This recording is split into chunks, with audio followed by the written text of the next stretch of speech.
If you want to start learning Chinese, you have come to the right place. In this video, you will learn the essentials to begin your journey with the language. And if you have already been learning Chinese, this will further enhance your understanding.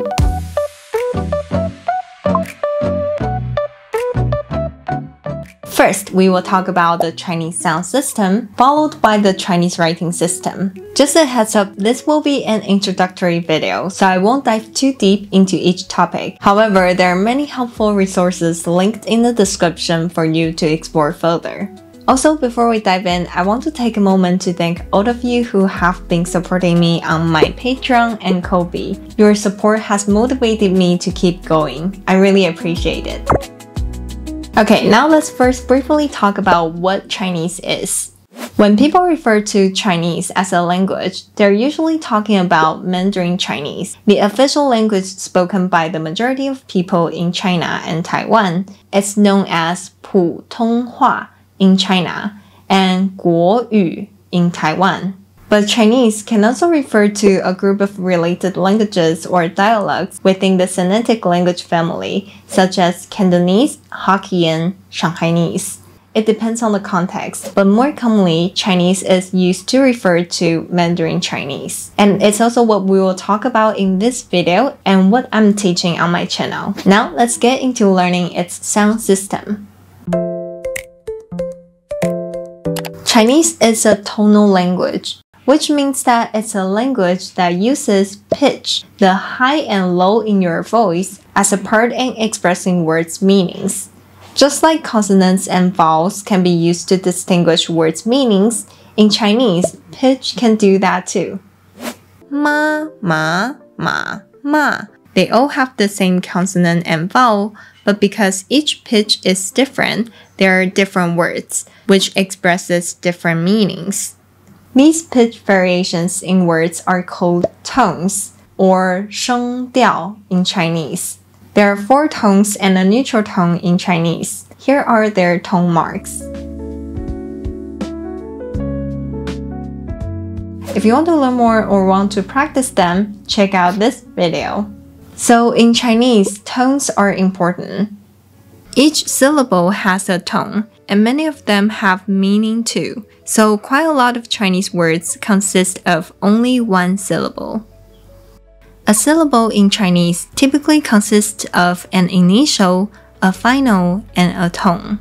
The initial refers to the consonant sound at the beginning of the syllable. In Chinese, there are 21 initials. The final is the rest of the syllable and always includes at least one vowel.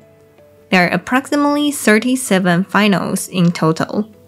If you want to learn and practice these initials and finals, I recommend using the pinyin chart from Yo-Yo Chinese. The top row shows the initials, and the leftmost column shows the finals. The middle part displays their combinations. If you click on a cell, it will show you how that syllable is pronounced with the 4 different tones. You can find a link to this page in the description below. Here you can see the term pinyin.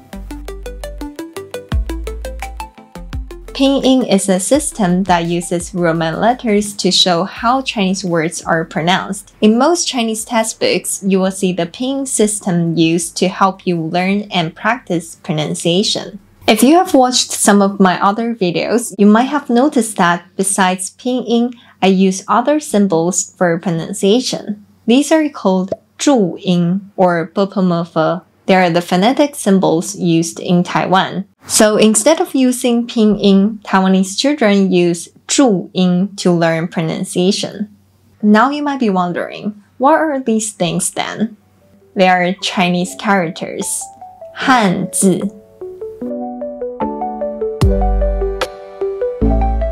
Chinese characters are the basic unit of the Chinese writing system.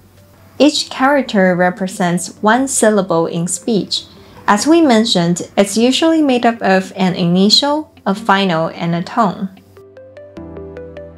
So the pinyin we mentioned is only to help you learn how to pronounce Chinese characters or type out Chinese characters. In actual reading and writing, however, only characters are used. For example, this is a paragraph from a Chinese book.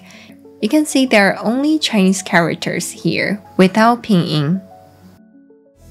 But does a Chinese character equal to a Chinese word?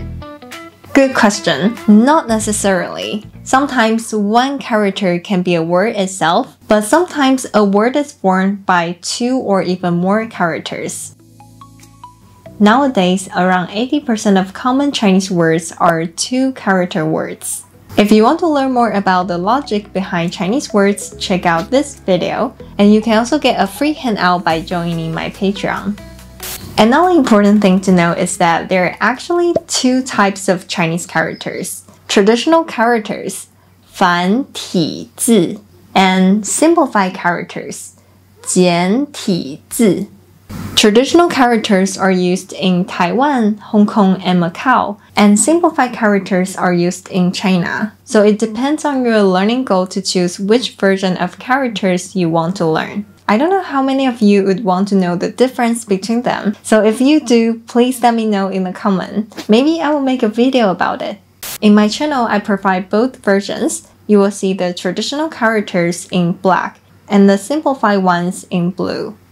Chinese characters can seem quite intimidating to learn. I have to say, it does take some time and effort for sure, but you can learn them more efficiently and effectively by understanding their characteristics and knowing the right strategy to learn them. I've talked about these in these 2 videos. You can find their link in the description below.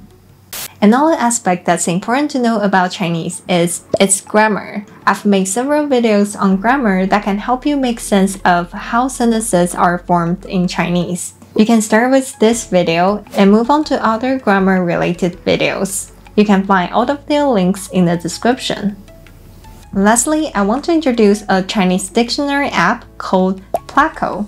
It's widely used by many Chinese learners as a useful learning tool, so don't forget to check it out. Alright, that's all for today. I hope you will enjoy your Chinese learning journey. If you find my videos helpful and would like to support my work, you can join my Patreon membership or buy me a coffee on Ko-fi. Thank you so much. And last but not least, if you want to learn some daily Mandarin expressions, check out my Instagram, Grace Mandarin. 那我们下次见喽，拜拜。